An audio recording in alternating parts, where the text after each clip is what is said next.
This is All Things Ansys, a podcast from the technical support staff at PADT.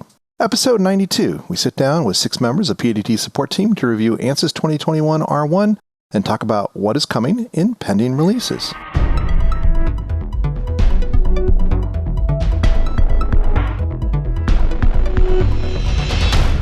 Welcome to our little podcast on all things Ansys. My name is Eric Miller. I'm one of the co-owners and co-founders of PADT, based in Tempe, Arizona. And on this episode, we're going to do one of my favorite things to do, and which is where we get a good chunk of PADT's award-winning tech support team together and chat about something. Before we do that, I want to talk sports a bit. I'm recording this Sunday night, and it's been a weekend of international soccer behind us. I became a soccer fan in my middle age thanks to my youngest son introducing the beautiful game to us, and we really are into it and follow a lot of different things. This weekend, the Copa was on Saturday, and this is the Cup for South and Central America, and it was on Saturday, and I want to give congratulations to any of our listeners from Argentina, and to all the Messi fans out there around the world, and a big cheer to Brazil for making it a great match. Then the Euro Cup. England versus Italy was tough for me. Earlier today, I was in a local pub here in Phoenix with a bunch of English people I know, as well as a bunch of Anglophiles like myself. And we cheered through an amazing match that ended up with Italy claiming the cup in a penalty kick. It's heartbreaking for the Three Lions and the nation who created the game. We were hoping they would bring it home. But congratulations to any Italian listeners out there or supporters of the Italian team. And you guys earned it. And I want to share empathy with those of you who were supporting England. So now let's get back to simulation. We're here in the middle of 2021, July, and right now the second annual release of the software we all use to make our livings is about to come out for the year. And that makes it a good chance to sit down with the people who do our training and technical support here at PADT and have a chat about what they saw and what stood out in R1 now they've been using it for a while and helping other people use it for a while. And then also we're going to chat a little bit about what we see coming down the road. So please enjoy our little chat. I want to welcome everybody for a discussion today. We haven't had this opportunity in a long time to have a large number of our support engineers on the call, and we've got 1, 2, 3, 4, 5, 6 of them with us today to talk about 2020 R1, 2020 R2, which is coming, and kind of have a general discussion about where Ansys is and where it's going. So thanks, guys, for joining me. I know that a lot of people are out on vacation and traveling around or doing tech support calls, so I really appreciate you all taking the time to speak with us and our listeners.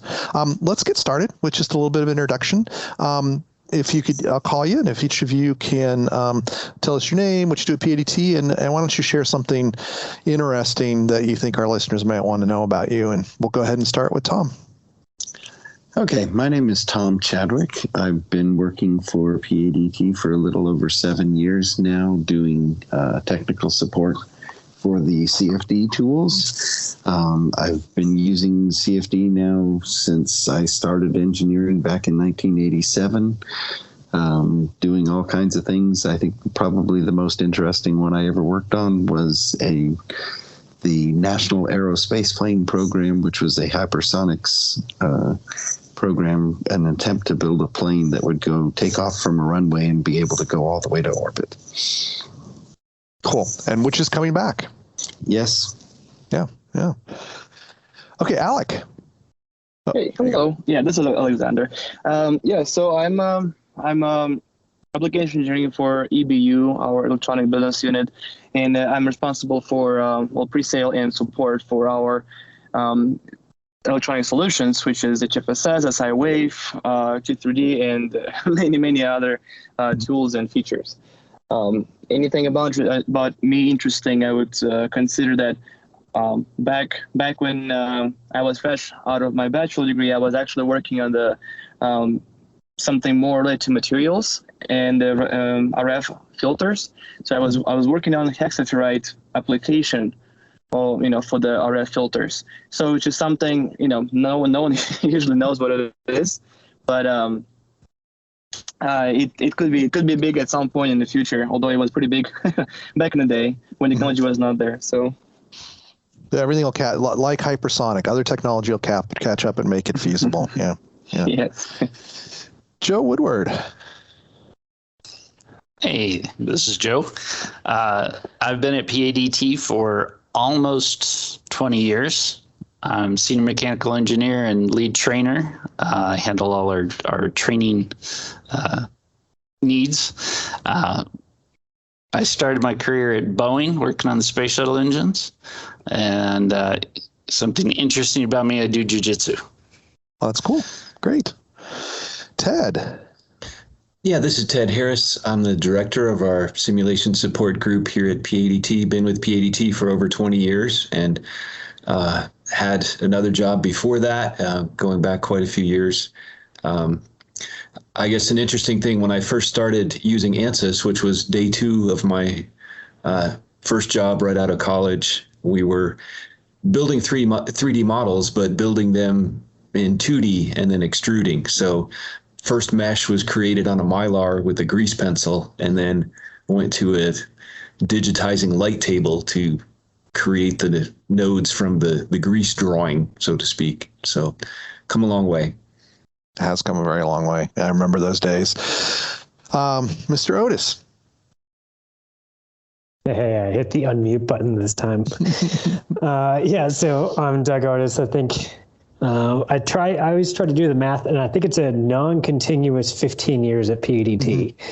And so I'm a lead mechanical engineer. My background on, structural mechanics, did, shaker table tests and system dynamics for the career paths when I wasn't at PADT. As far as something interesting about me, well, I'll go 2 ways. I was just talking with another person this morning, talking about being old and reminiscing about back when Windows was 32-bit, because remembering those model size limits, and so that's the first one. And then I guess the second one, I've run for. I guess ludicrous distances. I don't know. Maybe not ludicrous. There's longer races. Inspirational. But, we like to say inspirational. Sure, if you can get that from what I do, go for it, because it isn't inspirational at the time. So. Yeah, Doug is being humble. He does those ultra marathons and things through mountains, not just on flat. So we cheer him from the sidelines. And Josh. Hi, yeah, so I'm Josh Stout. I guess I'm the new guy on this call. I'm just coming up on my 2-year anniversary with PADT, so that's kind of exciting personally. I guess I'm technically our systems business unit engineer, so I do, well, obviously system level things. That can be optimization, could be electronics cooling, could be driving simulator tools, things like that. So I just kind of fill in where we need a little extra support. I guess on the maybe technical side of interesting things, my graduate background is actually in molecular dynamics level simulation, so that's a little bit different than most of the other people that work with Ansys. On the non-technical side, I constructed my own suit of armor for the Renaissance Festival. I did not know that. That's pretty cool. You cool. Should wear it to work sometime. I think I'd like to see that. Not when it's 115 degrees outside, though. Yeah, well. Well, great. I really appreciate that. And many of you have been often have been guests on the podcast to talk about various things. And this is a great opportunity for people to get to know you a little bit better. So I appreciate you taking the time to do that.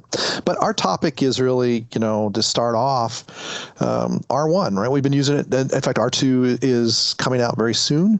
So we've had R1 for quite a while now. Anybody want to, now that you've used it, point out what you really got excited about, what really got you going on 2021 R1? Not everyone all at once. Yes, exactly. Awkward. I was going to say, you can edit out the silence. I'll go first, just because like the one big thing that at least like stood out to me, or like is kind of, it's an interesting it's kind of a new feature, but it's also more of just like a remix of all these existing kind of tool sets, and that's the short fiber composite workflow.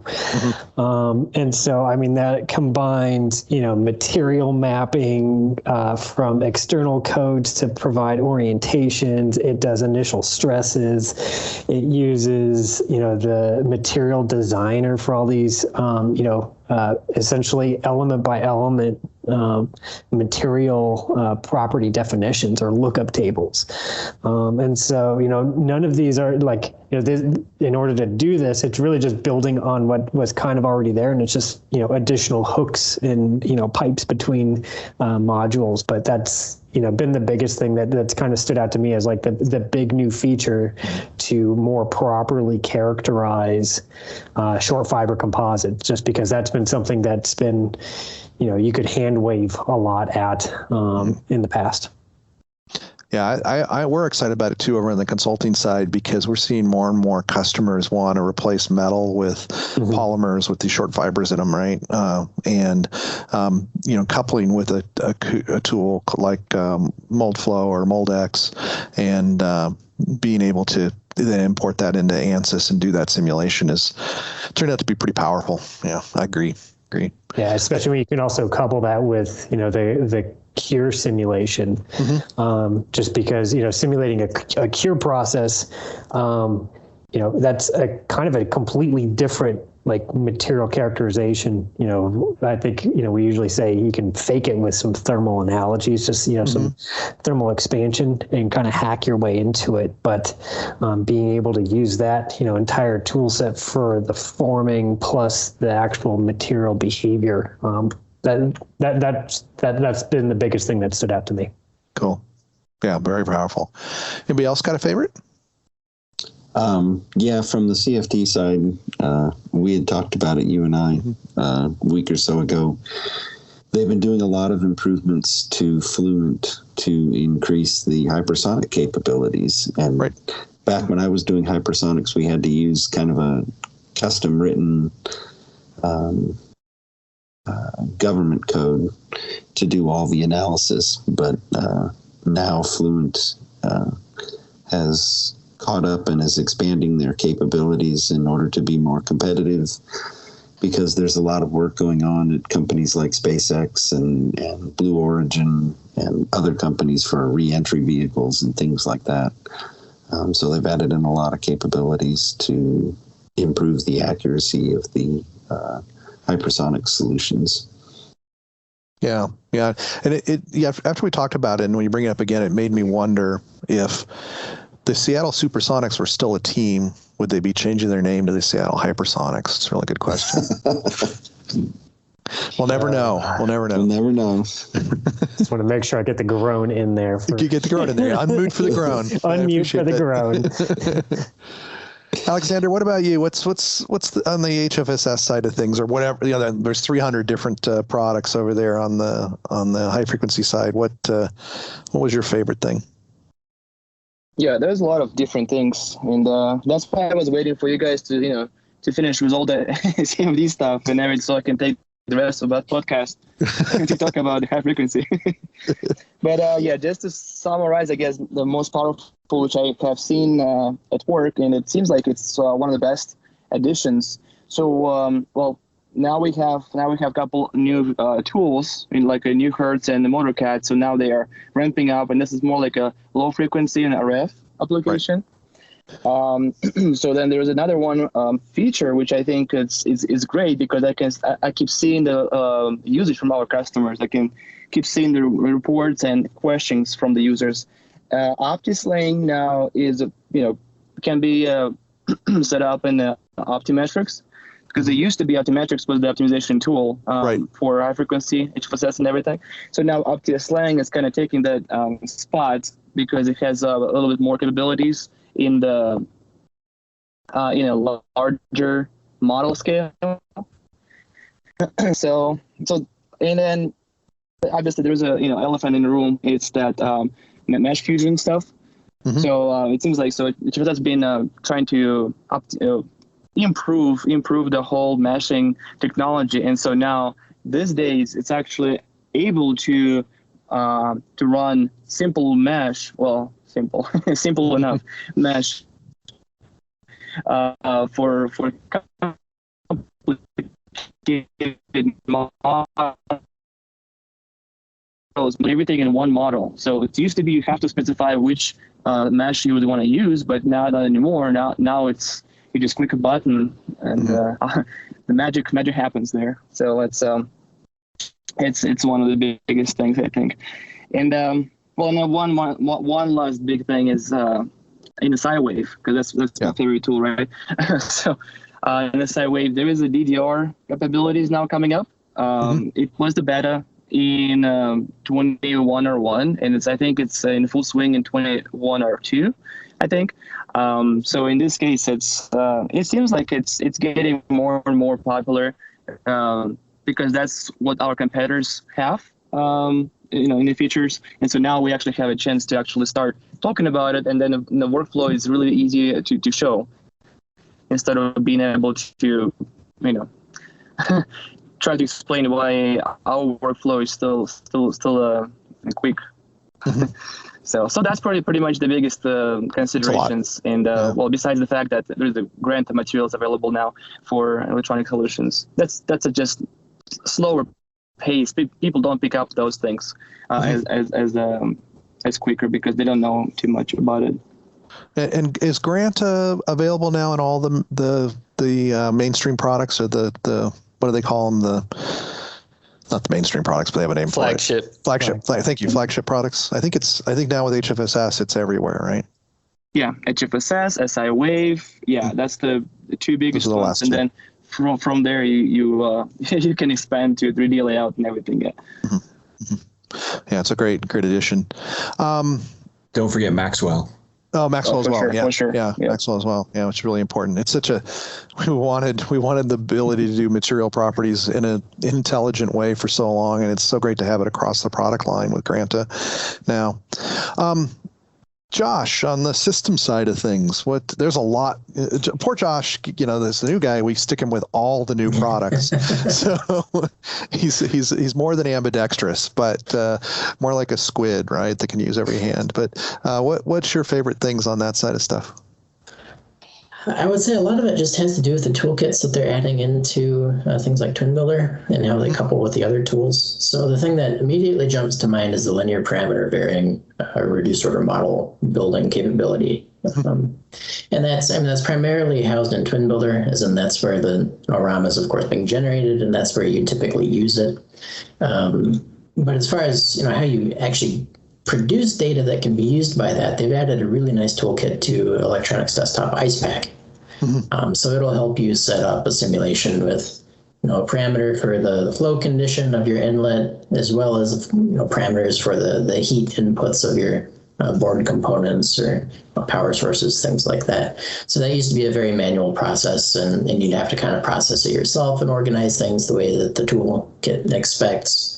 And now that's pretty much entirely automated for you. So it's a huge quality of life improvement.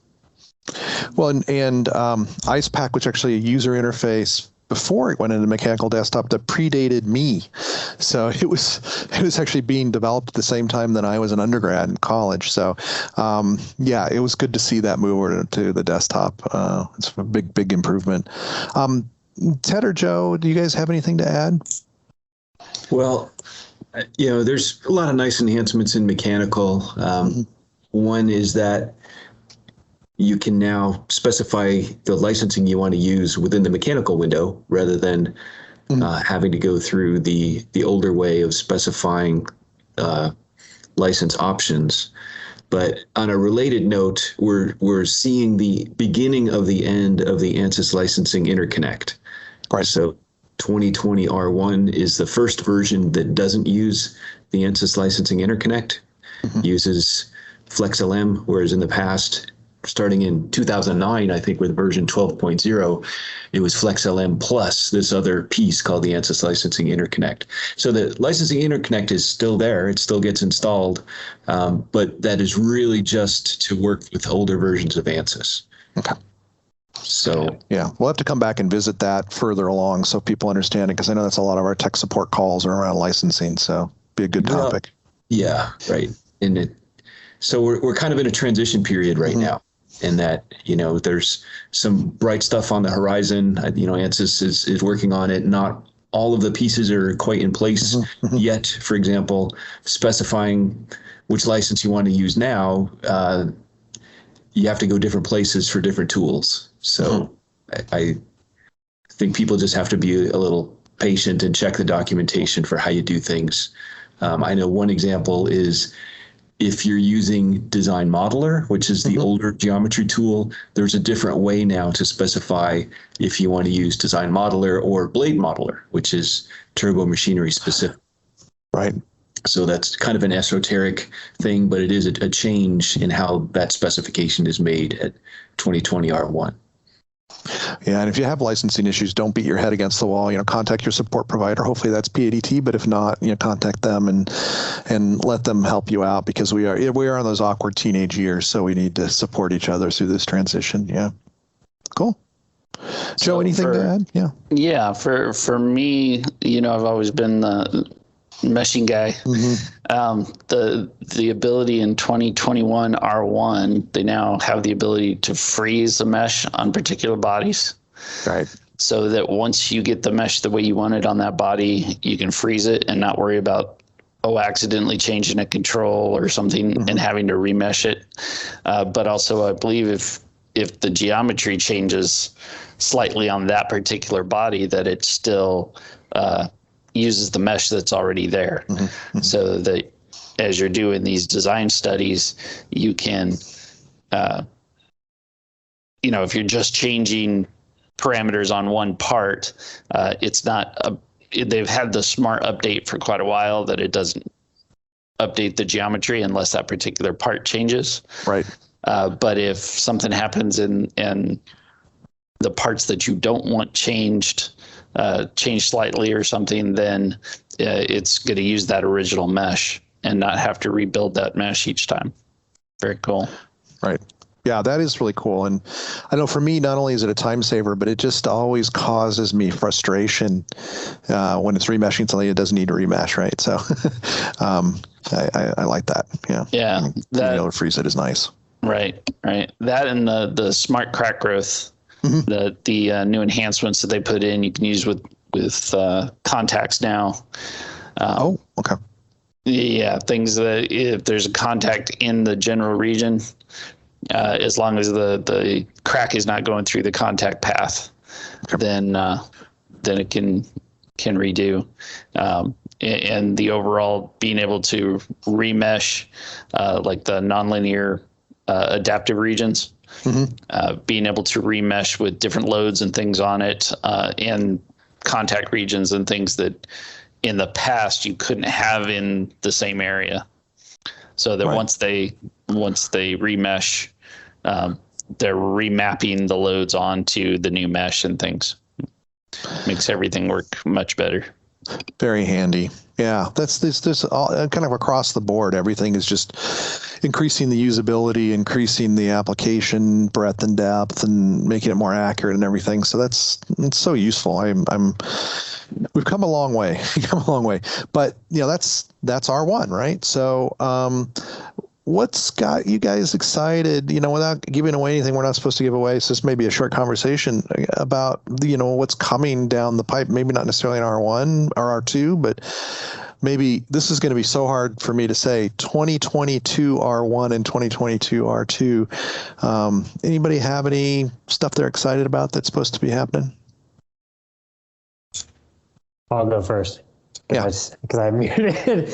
But yeah, the linguistic gymnastics to talk about the rev releases coming up is it's almost like a different language where it's like, well, I'll just say it really loud and really slow, and then hopefully that. But yeah, I think there's changes and modifications to the additive suite. I think it's a rather trite or overused phrase of additive is going through big growth. Metal is obtainable or at least possible for a lot of companies now. And so there's a lot of challenges, obviously, that come along with printing something rather than doing, a traditional subtractive manufacturing process. And so I think changes coming to how you simulate the build process and making that more accessible to more users is a good thing. And I think there's there's going to be some good things coming. I actually don't even remember the roadmap or stuff like that, but there's some rather cool stuff coming down the line. So just simulating 3D metal print process, and also the potential to expand that to other additive processes. There's been a pretty cool extension.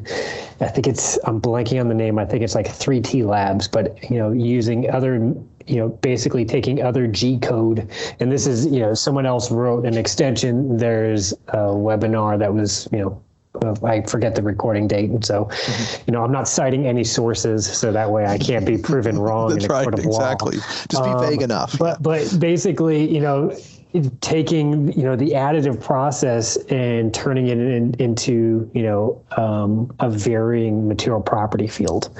And so there's a lot of cool things. It's not just 3D metal. There's a lot of use cases for just FDM or I forget the other process names because I obviously didn't do all my homework prior to this. But there's a lot of cool things that are coming as far as simulating making something and making sure that you can make it print stuff in different ways in order to gain different behaviors.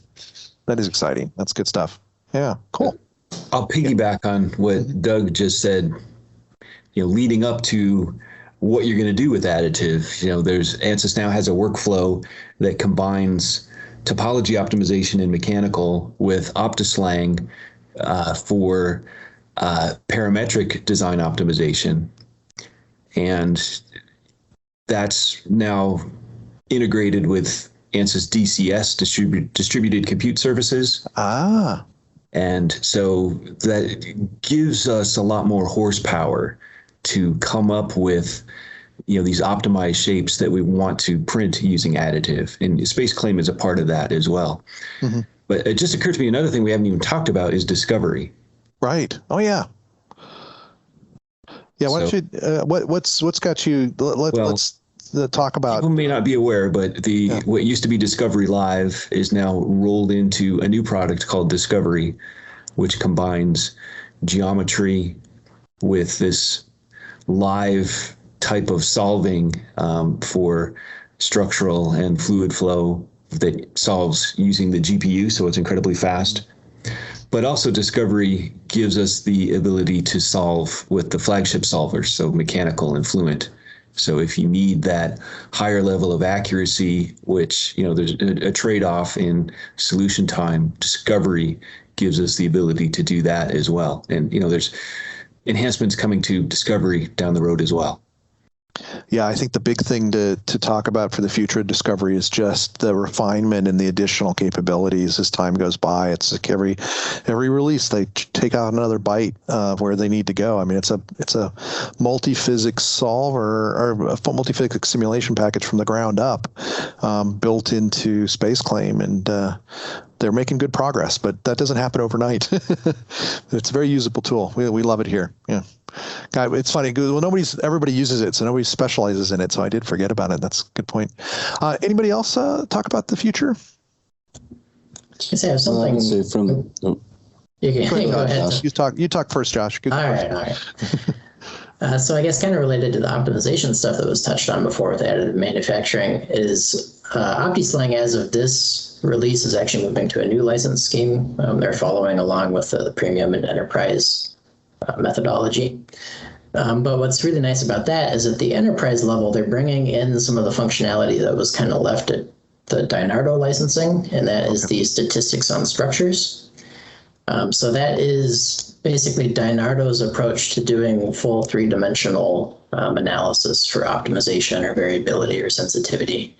So, I mean, pretty much before we just work with individual numbers. Sure, we could read in a vector and then manipulate it, calculate it in RMS or something like that. But now we can actually deal with the full, data set.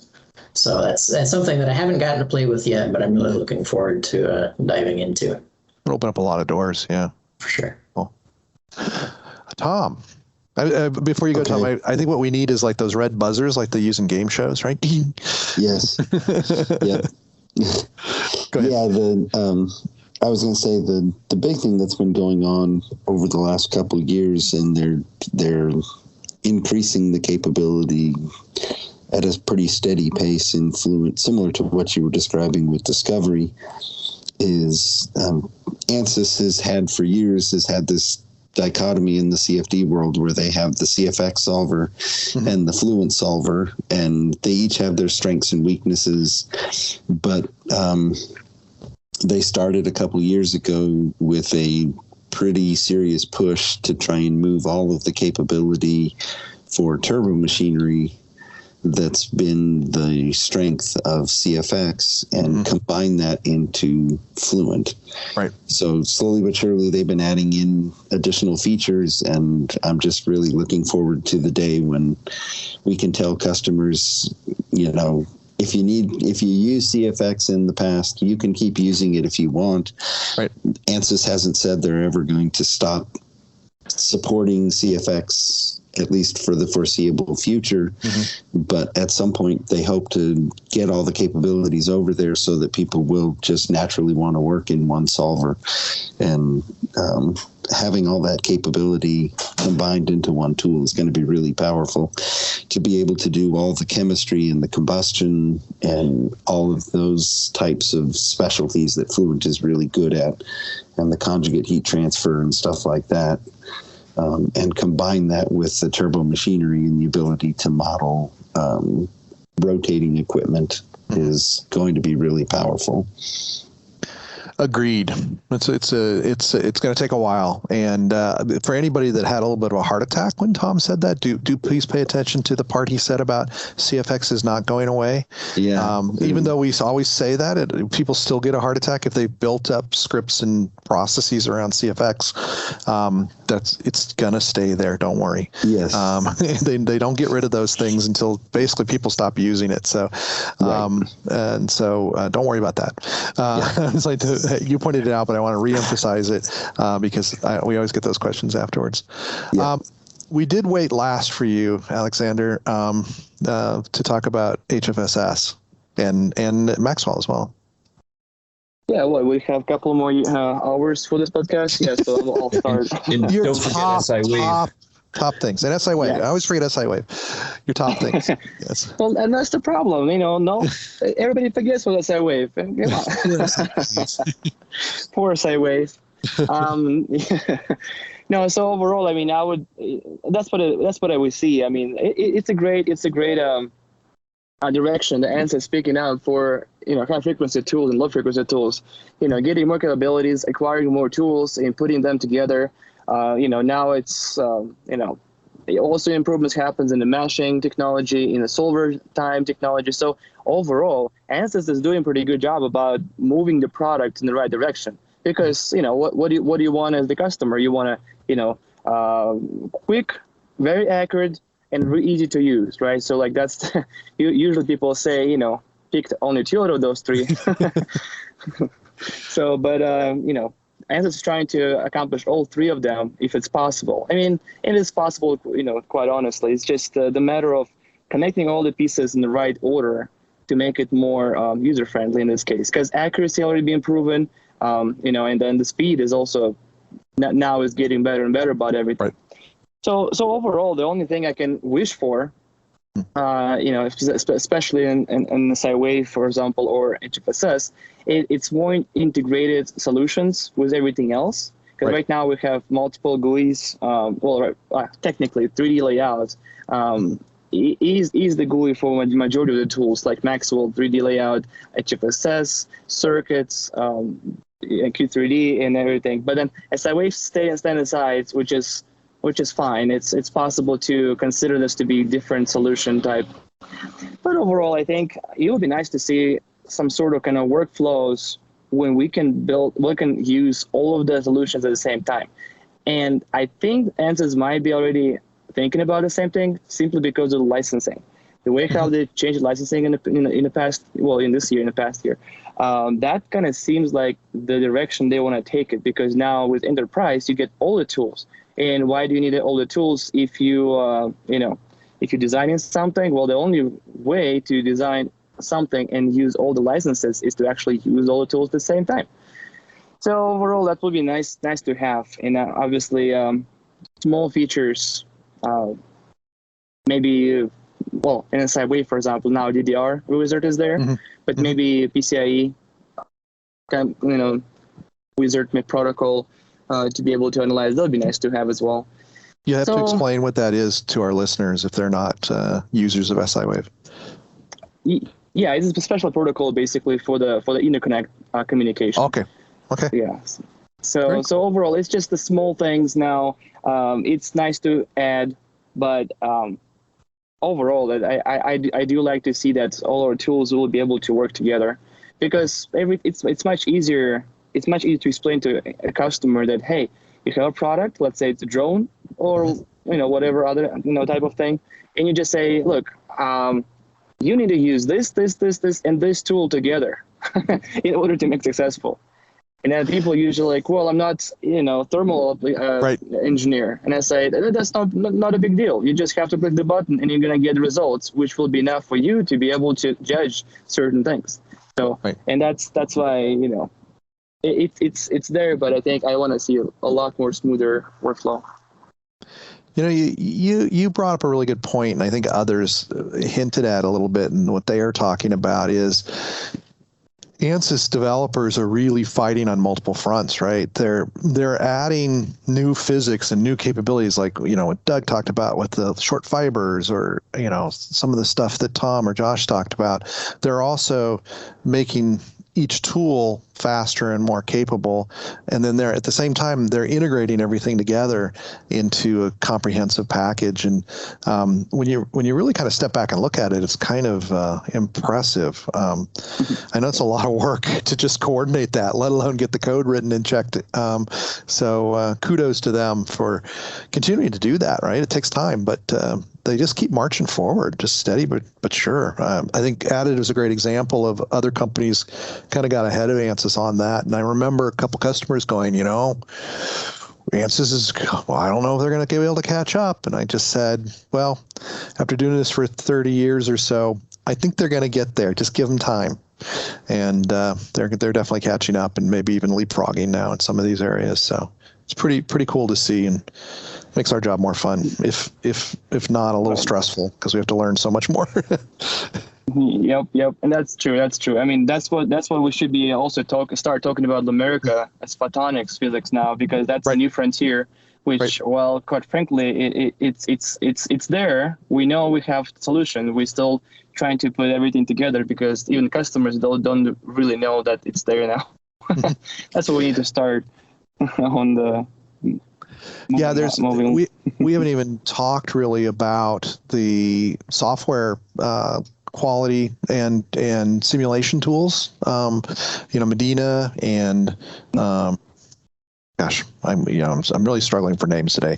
But there's a whole Medini, yeah, not Medina, but Medini, yeah. But there's a whole slew of tools we haven't even talked about that complete that picture. And one of the things that I kind of focus on is the electric vehicle people, because for the first time, they need everything Ansys does, right? The quality assurance on the software, the Maxwell, the HFSS, the LiDAR, the interior lighting, the structural, the CFD, the acoustics, it all comes together in those vehicles. And it really is pushing Ansys because they want to be the dominant player in that space. And it's really pushing Ansys to be that player, and everybody else is kind of becoming a niche solution for one or two things. But and really don't forget battery management and thermal. Yeah. Yeah, great example, right? This is really, it used to be, we used to talk about how jet engines were the ultimate because they had thermal stress and fluid, right? And a little bit of chemistry. And they've kind of been surpassed by these electric cars, right? It's pretty impressive stuff. The chemistry in the batteries, the thermal management, the system level. It's pretty cool. Yeah, we could go on and on. We could just talk about the EMAG stuff all day, but you guys do have tech support calls to take probably. So I do want to thank you so much for your time. And just to remind folks, we've been talking with Tom Chadwick, Alexander Gafarov, Joe Woodward, Ted Harris, Doug Otis, Josh Stout, and I'm Eric Miller. And I want to thank everybody for their time, and we'll have to do this again soon. It's good to have all of you on. Thank you, guys.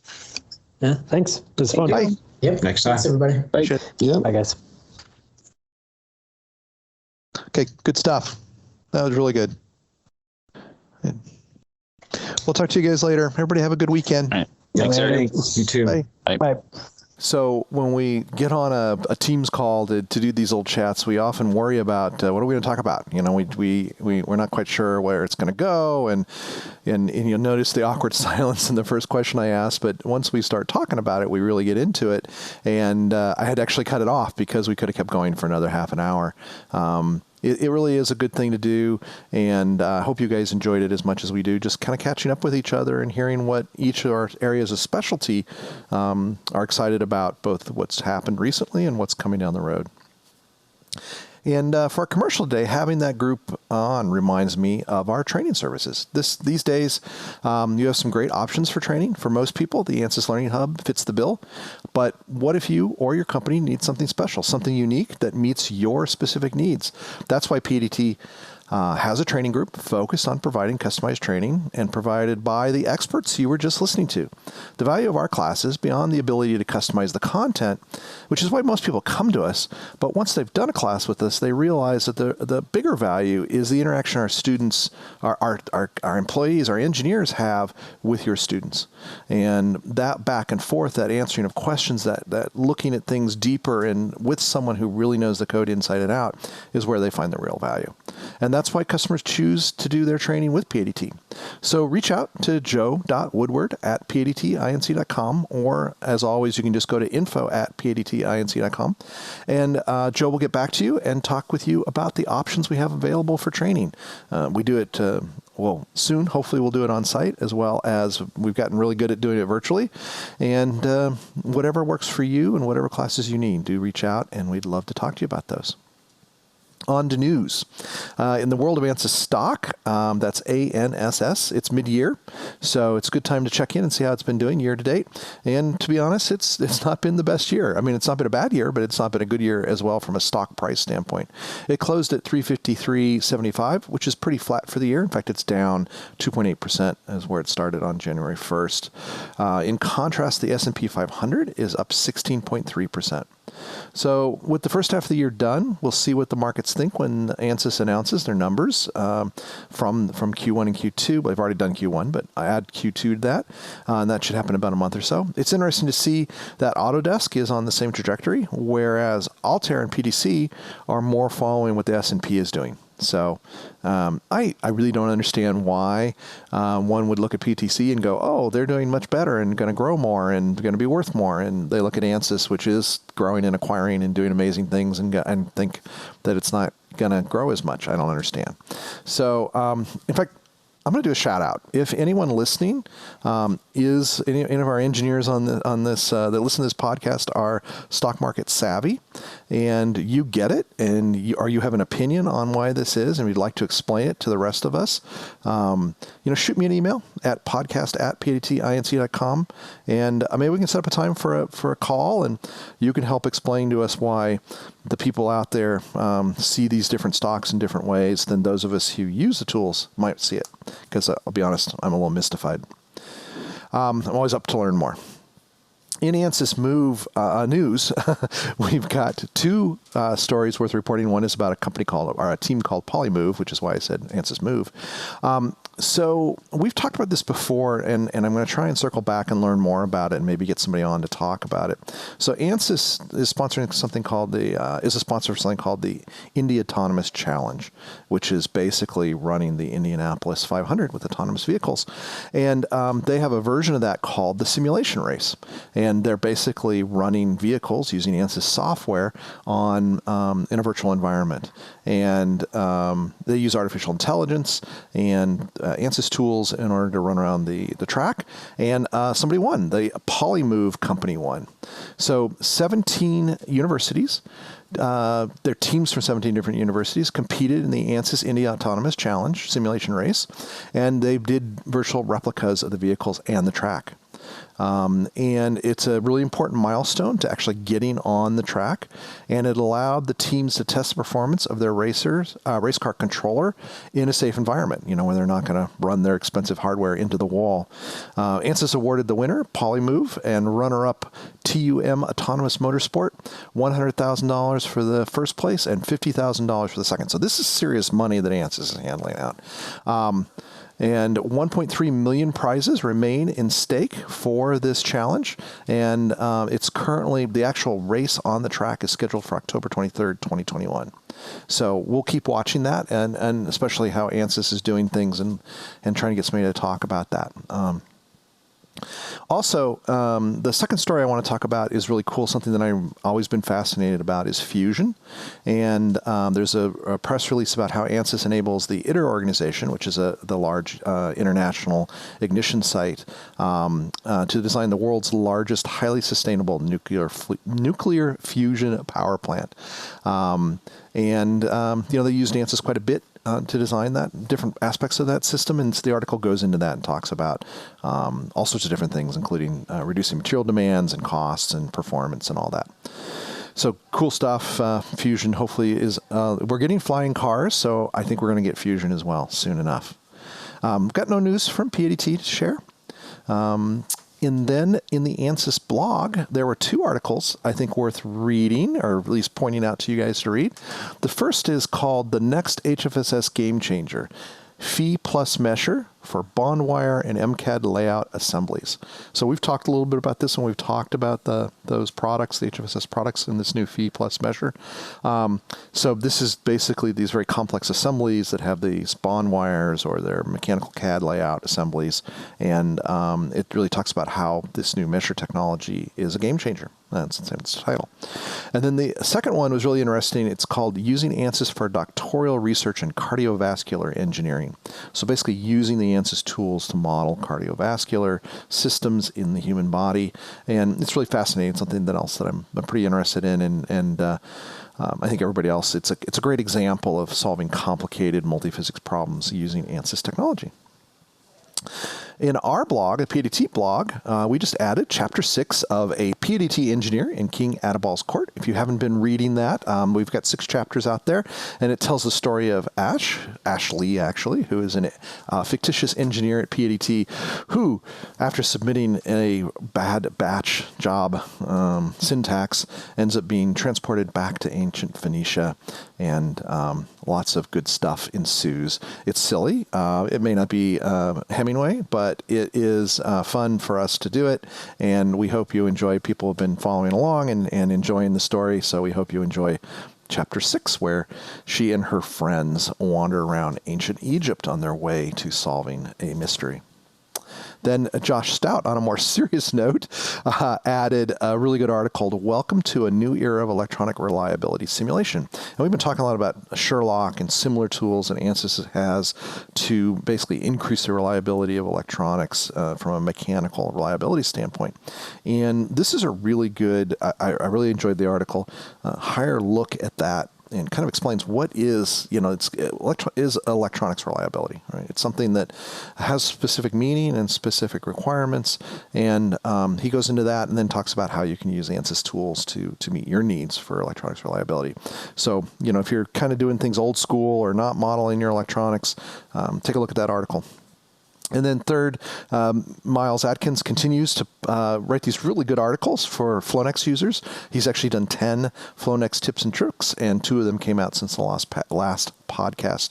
So if I'll do a shout out for the number 10, it is on modeling cavities in turbomachinery. Often something that terrifies. Back in my day, it was something that really terrified us and required a lot of work and a lot of customization and a lot of tools.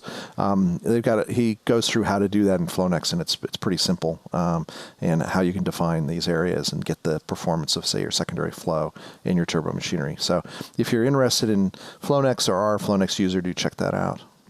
We've got some events coming up, including our next webinar. We've talked about Ansys Rocky on the podcast. In fact, we had the people who write it on, and we're going to be doing a webinar on that on the 14th, so Bastille Day. July 14th, 2021, from 11 Phoenix time to noon. And of course, you can always watch these as recordings at brighttalk.com. You can go to our websites, padtinc.com/events, and click on it there, or go to brighttalk.com and search for PADT and find it there. Then also, anybody that's here in the Arizona area, please do come to the Arizona Technology Council 2021 Aerospace, Aviation, Defense, and Manufacturing Conference. A mouthful, but it's what we do, right? That's a lot of what PADT does, at least. And I'm going to be hosting a panel for that on some of our local battery and electric vehicle companies that are setting up here in Arizona. We're getting a little bit of a cluster going here, and we're going to talk about why they are here, the challenges they face, and what they see for the future of those two industries. There's also one on automation, which is of a great interest, and then a bunch of other things like how to get SBIR grants and that sort of stuff. So, but more importantly, it's a chance for all of us to get together after our long lockdown. So if you're vaccinated or want to wear a mask and want to come down, you can. It's also online as well, so it's a hybrid event. That's it for July, those two things. August is starting to really pack up. I will be at a booth for PADT at what is now called the Design, Engineer, and Build. It used to be called the Pacific Design Show or MD&M West. And they're playing with the names, but it's the same big show at the Anaheim Convention Center that's usually in April. And it got pushed back this year to now. And really looking forward to it. I'll be actually running the 3D printing panel, or not panel, the whole track for the day. That one is going on in the conference, and then we'll also have a booth where we're going to be talking about Ansys and Ansys consulting that we do. So if you are in California, do stop by. If you need a ticket, reach out to one of our salespeople at least for the booth area. We've got a whole bunch of those that we can hand out if somebody wants to come on down to Anaheim and check out the show and stop by our booth and say hi. Then let's see. The Arizona Technology Council CEO retreat is coming up in August as well. And then our other big conference that we're going to be going to and have a booth in is the 36th Space Symposium. It's been delayed, of course, and pushed back. And so this is in Colorado Springs. It is the big event for everything space. It's a little cut back this year. There won't be as many visitors. But boy, everybody we know that's in space, all of our customers that are in that area are going to be there. And PADT has a booth that we're sharing with 3 other companies from Arizona, and we'd love to see you come by and say hi if you do come to the show. It should be a lot of fun as well, and it'll be good to be my second trip out of state as well for work. And that's it for events and pretty much it for our podcast. Really like to thank everybody for listening in. We hope you enjoyed today's discussion and everything else that we bring to the table. Don't forget to subscribe to our newsletter at www.padtinc.com/opt-in. And do spread the word about the podcast. Please subscribe where you do subscribe for your podcasts. And as always, do not hesitate to reach out.